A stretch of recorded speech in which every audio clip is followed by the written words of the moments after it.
2, 1. New York, NY. LaunchPod starts now. Welcome to the New York LaunchPod, the New York Press Club award-winning podcast on the most interesting new startups, businesses, and openings in the New York City area. I'm your host and New York attorney, Hal Cooper-Smith. In the last episode, we talked a little bit in terms of what's going on with COVID-19, and I want to continue to encourage everyone to keep fighting and thinking about new solutions on the other side of this thing.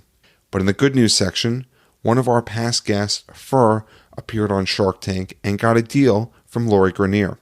Immediately after the episode aired, we called up Lillian Tung and Laura Schubert to talk about their experience on Shark Tank and recorded this episode before the outbreak. So with everything going on, we thought it would be a great opportunity to air the interview now.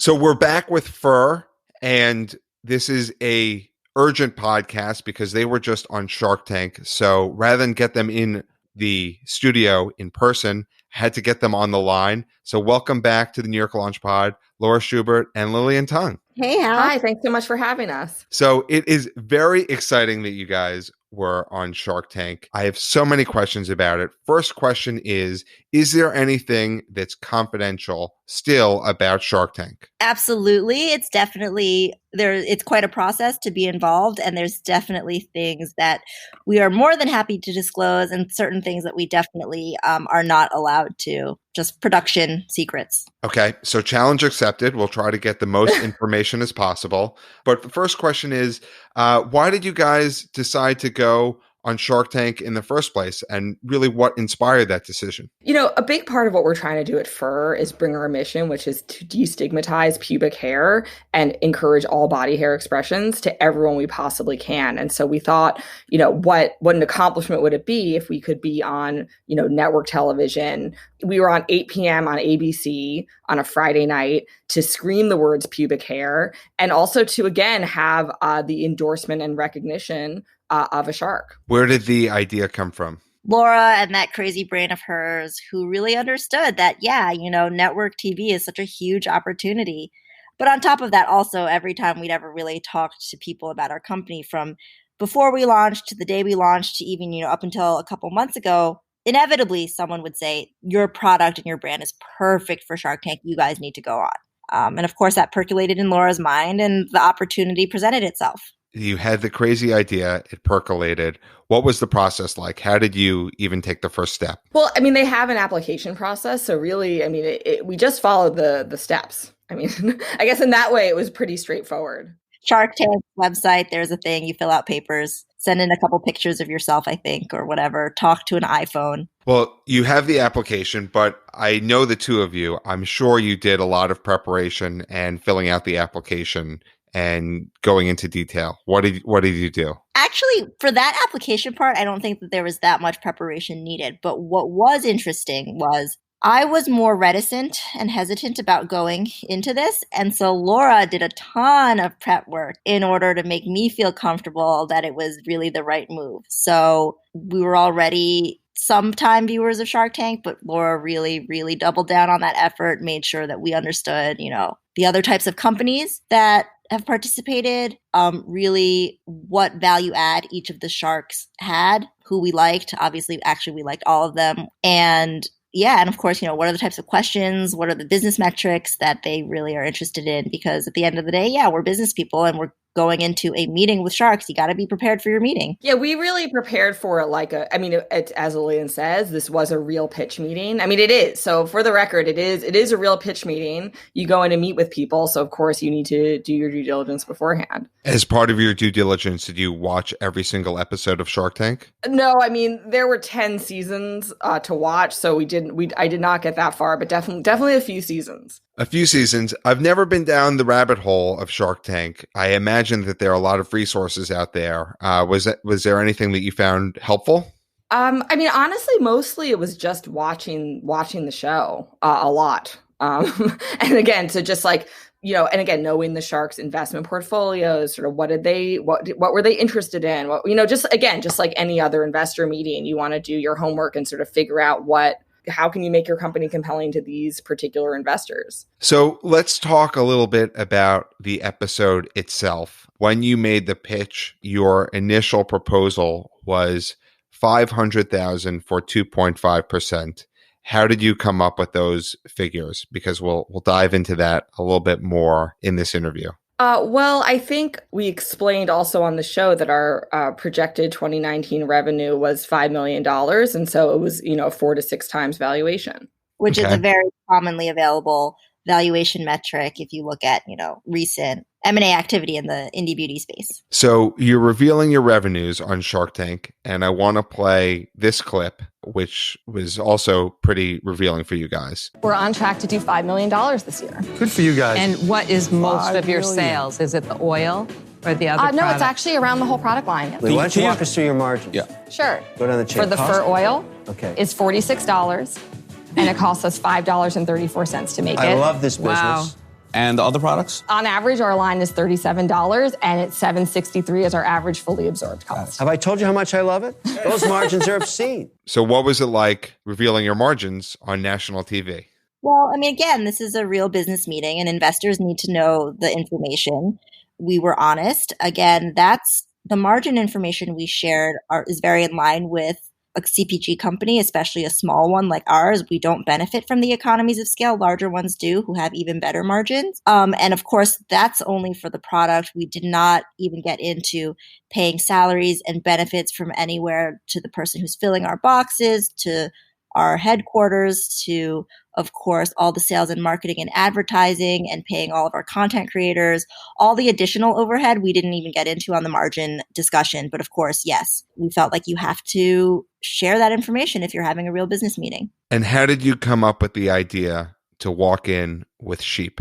That was a real brainstorm between sort of our company, our brand, and the Shark Tank team. Because, of course, it does have to get cleared to take live animals on the set. And again, we are in what we don't think is a taboo space, but a lot of people, I think network TV still thinks, pubic hair discussion is a taboo topic. So we can't really straight up go in talking and showing pubic hair. So you have to be creative. Were you surprised by the sharks' reaction to your product initially? I guess I was really pleasantly surprised by the response. Again, I think it shows how far we've come in the past, 5 years of driving this mission forward, that A, we were allowed to go on the program, and B, that they definitely took it seriously. I don't feel like the reactions were too defensive, I guess, or sort of too knee-jerk at all. I don't know if you felt differently, Lillian. No, I was actually, I really loved seeing the progression of their reaction, because when you go on in the beginning saying it's $500,000 for 2.5% of a pubic hair care company, they were shocked, and I don't know if it's because of the valuation or of our space. But I think as it progressed, you can see that both they see it's a real business with real numbers, and I think they were quite impressed with our revenue numbers, and also understanding where we were coming from as a care brand who seeks to, destigmatize the taboo. So that's a wonderful segue. As soon as you started talking about it, you got an offer. Let's play this from Dame and John. Listen, I would give you the $500,000 for 15%. So what did you think when you got that first offer? That was fast. He gave us an offer really fast, and that was really exciting and really heartening again, because it's like, wow, okay, he gets it. He's great with brands. He totally understands the value of brands and branding. And so, we really, really thanked him and felt really appreciative that he kicked it off like that. That being said, it was so far away from what we felt was the value of our company and what we were asking for. So that was a straightforward decision that we couldn't take it at that point. And then Kevin O'Leary gave an offer $1 per bottle per SKU for up to $1 million. What were you thinking there? That is a very hefty margin killer on a product that already has, again, talking about margin, having to pay all the other fees on top of it, that would really hurt our business. And it was, if you looked at it for up to $1 million, it's also a very hefty interest rate on $1 million loan, essentially. So we felt that was not compelling. And were you prepared for, that sort of offer from Kevin? Well, again, having done the research, Kevin often does a royalty. So, I definitely think we had done some scenario play, like this is what we're going to say, what might they say, what might the offers be that we get. It's definitely a different thing when you're, under the lights and actually having the meeting to sort of process what they're saying. And also, it's a lot. It's a big meeting. And I do have to say, you can see it on the footage that, of course, they get to have notebooks in front of them with pens to do a lot of math.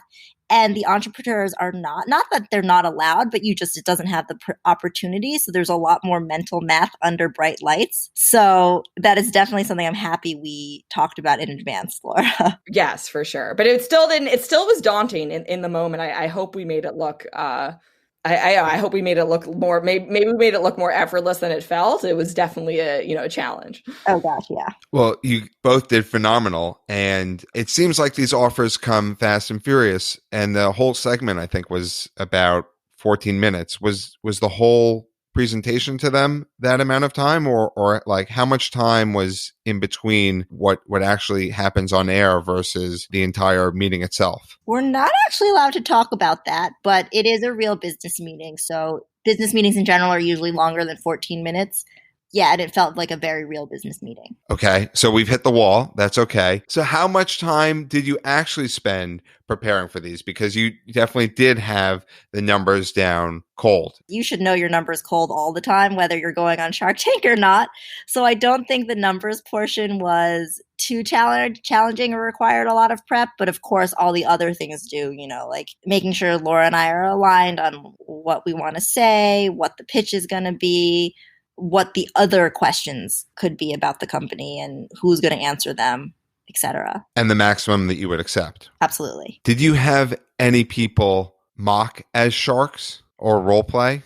Not really, because you're really not allowed to talk about it. You're not allowed to talk about it that you're going to be like you're on Shark Tank or will be on Shark Tank. Yeah, the process is very, very closed. Mm-hmm. Right. So how do you do that when it's super closed? We would practice in front of a mirror together a lot. So we talked into the mirror, or I would mock as a shark or Laura would mock as a shark, and then each other would have to answer the question. But again, it is a lot like a real business meeting. So any other previous business meeting we've ever had did help us practice. While we're on that point, you were just on How You Doing. I can't believe that you didn't even mention that. How did you have any issues in terms of keeping this a secret? You're right. We wanted to tell you. We totally wanted to tell you. We wanted to tell everybody. It's hard. I don't know what else to say. I mean, I definitely think Laura and I probably talked to at least one person who said, oh, you guys should go on Shark Tank, when we already knew we were going to be on Shark Tank. But I don't know if, Laura, you faced any other situations in which you were like, yes, I want to tell people. Yes, I mean, it was, yeah, I mean, look, there was definitely, but until it airs, you can't say a word. So, there were definitely, there was a period when we, couldn't talk about this experience we had done. I mean, but it is what it is. Mm-hmm. Was there any situation that popped up that was particularly harder than anything else? Yes, being away from our kids was really hard. Yes.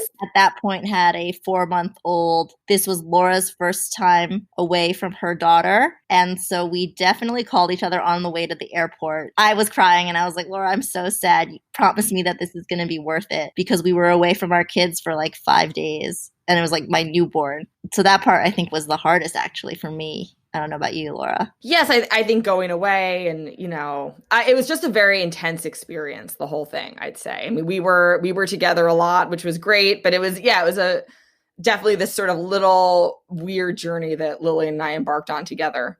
So another one. You're so focused on the Shark Tank stuff, but there is a real business to run. So we are then like remote trying to run a business, but also really, really focus on the task at hand. And you're like, but there's also like a real business that's going on in the background. Yeah, real family and real business is all happening. And, and you have to focus on this other very unique experience. So back to the episode, Damon is offered $500,000 for 15%. Kevin O'Leary has that $1 per bottle. And then Lori comes in. She offers $500,000 for a 12% stake, plus a charity component. What were you thinking there? We were extremely excited. Well, first of all, I mean, we love all the sharks for different reasons, but, Lori with her ties to QVC and just sort of retail expertise, we knew was a really great strategic fit for us.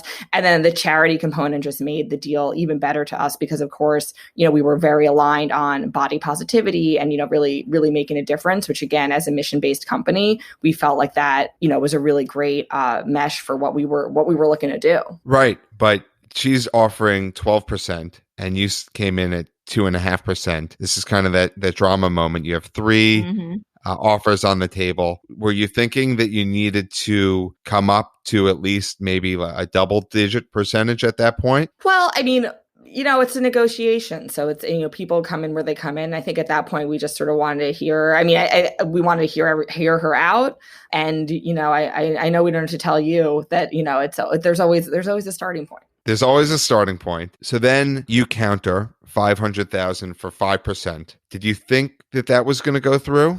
It seemed like that was something in your head at that time. Maybe you strategized about that. We definitely felt that would be a very fair offer and deal. But when we strategized prior to even going on the show, we hadn't anticipated a charitable angle. And that part was so enticing and intriguing and in line with what we were thinking that, not to give it away, at the end of the day, we felt like we could move away and wiggle away from what we had gone in thinking was the deal we wanted. And again, we had done scenario play, but we also knew that, everything's different when you're actually in the tank. And so, we had definitely parameters that we were working with, but we do it, you can't plan for everything. So. So what was different when you were inside the tank? What didn't you expect? Actually, the sharks were really nice. And that we were pleasantly surprised by that they were, their questions were good and they were engaged and, I don't know. I mean, so, you never know how it's going to be when you're actually standing there. And we thought it was actually a very good meeting. Correct. So. Yeah, I really thought they were very nice. Agreed. And you talked about your parameters heading into the meeting. One question that I wanted to know was the offer you accepted above or below the outside that you anticipated walking in? It was in line plus a charitable angle, which made it even better. And now you have a shark as an investor. What's that like? How's the involvement been? We're still in sort of the initial stages of discussing, they have to do their due diligence because it's really all out of one meeting. So we're just still in the process of everything. So far, I mean, they seem really nice and we'll just have to see where it goes. And you mentioned the exposure from national TV. What happened in the immediate aftermath of the airing? Let's call it aftermath, immediately after the episode aired. There was definitely increased sales and traffic to our website for sure. And again, we just think that having the opportunity to get in front of that many people, seeing the comments, oh, I've never heard of this, this is so great. Like that was, that was a really powerful thing for us. Yeah. And also just seeing when Shark Tank, like I've been following their Instagram, people, some of them being like, this is amazing. And other people being like, this is horrible. And then people being, no, why would you think it's horrible? And just seeing this conversation on an even larger platform than we've ever had before. But the sort of the same messaging where people were like, no, of course, you're talking about body hair. That is like totally fine to talk about. And engaging in this discourse is just great. Can you provide a metric in terms of how much website activity increased or sales increased? Not really. It's still too early to tell what the full number is, but it's good. I would hope it's good. Yeah, it's good. It's good, but not so crazy like where our website crashed or anything. But that's also because we planned for that, Yes, you're right. That was one of my to-do list items. Do not let website crash. So anything else someone should know if they're thinking about Shark Tank or going into the tank and the whole process? I mean, I would say make sure you treat it like a real meeting. So you got to know your numbers. You got to know your business, your environment that you're operating in, just all of those questions will be asked. Well, congratulations for a successful offer on Shark Tank. And you're actually the second guest to get a successful deal on Shark Tank. So congratulations once again. Thank you. Thanks. Thank you for listening to this episode of the New York Launch Pod. For more information, please visit nylaunchpod.com.